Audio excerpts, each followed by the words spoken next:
Здравейте на всички, казвам се пастор Михаил Киров от Чирпан. Бих искал да съобща на всеки, който види този видеоклип в интернет пространството, че на 14 юни 2014 година от 17 часа в центъра на ромския квартал в град Чирпан ще има открита евангелизация по случая Петдесятница.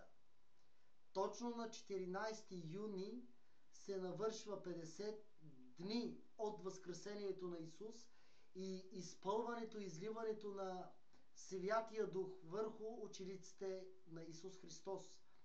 Каним всички, които могат да дойдат и имат възможността да дойдат в Чирпан, за да може заедно да се радваме в присъствието на Исус Христос. Като гост-говорители са поканени Мирослав от град Раднево, който е пастор на църква. Поканени са и други пастори от други градове и села.